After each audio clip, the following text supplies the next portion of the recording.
Among the many things Greece has bequeathed to the world through the ages, the Greek language is her most valuable legacy. Although the New Testament was written in Greek, most people know it today in some form of English translation. Many are even unaware that during the time of Christ, the Bible ordinary Jews and Jewish proselytes could understand was the Greek Septuagint, which is the Old Testament. Our vision is to make the Greek of the entire Bible uniquely accessible to English speakers. Along with comparative presentation of the Greek and Latin Old Testament translations and the transliterated Greek New Testament, we set out to create a unique version of the entire Bible for speakers of English. This is significant because we believe that the Bible reveals that things unseen are real, that they act openly as well as in secret, and that they are emphatic.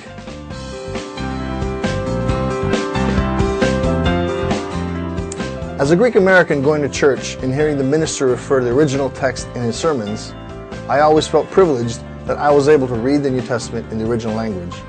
But I also saw the frustration of others who wished to dig deeper into God's Word, but had to wrestle with dictionaries, reference guides, and commentaries just to figure out the meaning of a word or a phrase in Greek.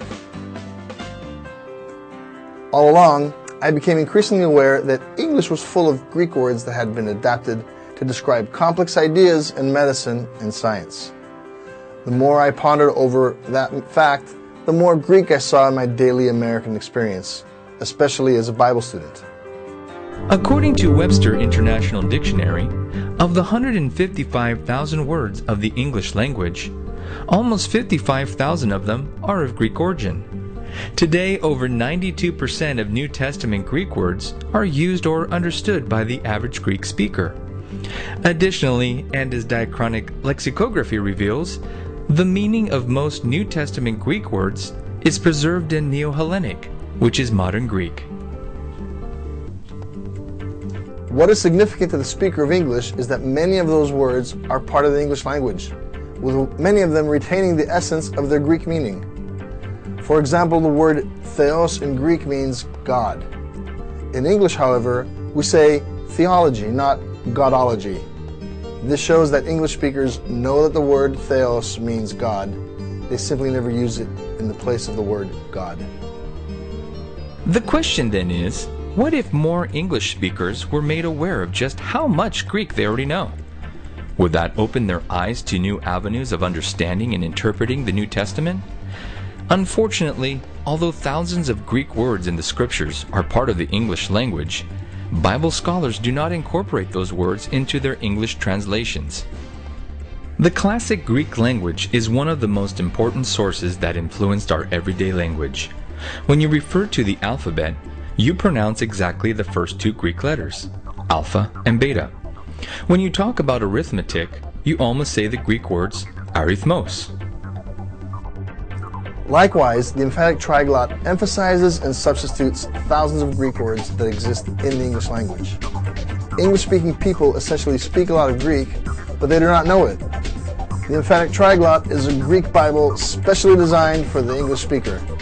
There are literally thousands of editions of the Bible in the English-speaking world, but we want to tell you more about this unique Bible that is in the making and that for which we need your support.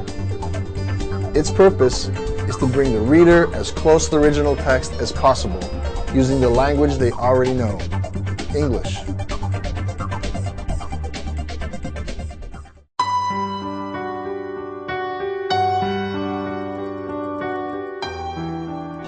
To make reading Greek simpler still, this work uses English letters in place of Greek. This is called transliteration. Because the transliteration method used here can help readers pronounce individual Greek words fairly accurately, it is called phonetic transliteration. The American King James Version, based on the King James Version, it is a simple word-for-word update from the King James English. All the words that occur in the transliterated text that are of Greek origin and are used in the English language are inserted interlinearly above the American King James Version text.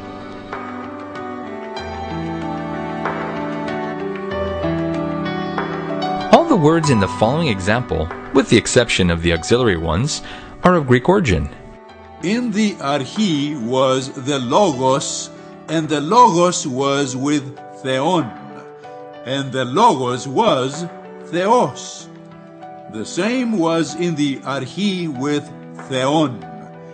Panda egeneto by him, and without him was not anything egeneto that was made.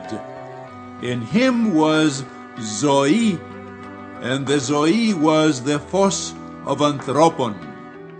And the Phos shines in darkness, and the darkness comprehended it not.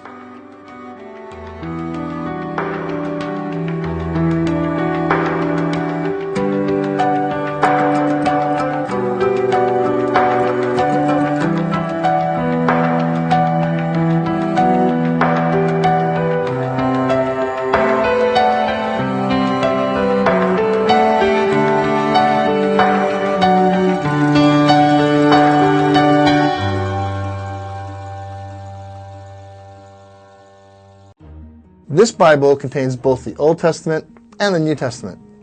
The Old Testament was written in Hebrew, except for a few small parts that were in Aramaic. As was the case with all other languages of that era, the Hebrew language was written using only consonants, so there were no vowels. It was left to the reader to put in the vowels, a complicated task indeed. That is why there are many different pronunciations of names and titles. For example, the Holy Tetragrammaton is pronounced Yehovah, Yahweh, or Jehovah, while the name of the pharaoh Akhenaten is also spelled Eknaton, Iknaton, and Quenaten in English.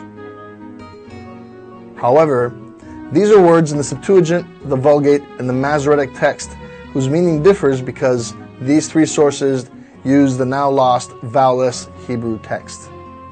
Now, for the first time, with the Emphatic Triglot, you will be able to see and compare the differences between these three different translations. This will help you and millions of others who do not speak or read Hebrew to come closer to the original message and the understanding that the undivided early church had. Circa 285 BC, the Greek translation of the Old Testament known as the Septuagint was derived from this vowelless Hebrew text. This translation was used by the apostles and the early church. Late in the 4th century AD, the scholar Jerome translated the Old Testament from the vowelless Hebrew text into Latin, the compilation of a work which became known as the Vulgate. And third, in the Middle Ages, around the 10th and 11th century, Hebrew scholars began to add vowels to the Hebrew text, thereby creating the Masoretic text, a text used in the AKJV. The Emphatic Triglot also includes the latest archaeological data, chronology on every page, bold numbering of verses, headings on every page, and many explanations and descriptions.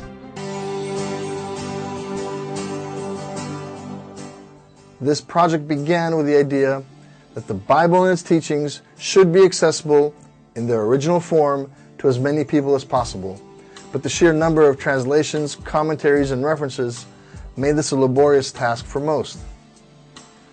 The goal is to accurately present the life-giving truths of the Bible to English speakers. Today, there is a team of 10 good friends, most of them scholars, and an additional team of technicians voluntarily working on this project. Most of our team are Greek origin and have worked on this project for many years with a sense of solemn responsibility. Although we have over 40% of the project completed, we still need your support to continue and complete the Emphatic Triglot so that we can take it to a publisher and get it printed. This can only happen with your support so that it will be ready by the end of the first half of 2015.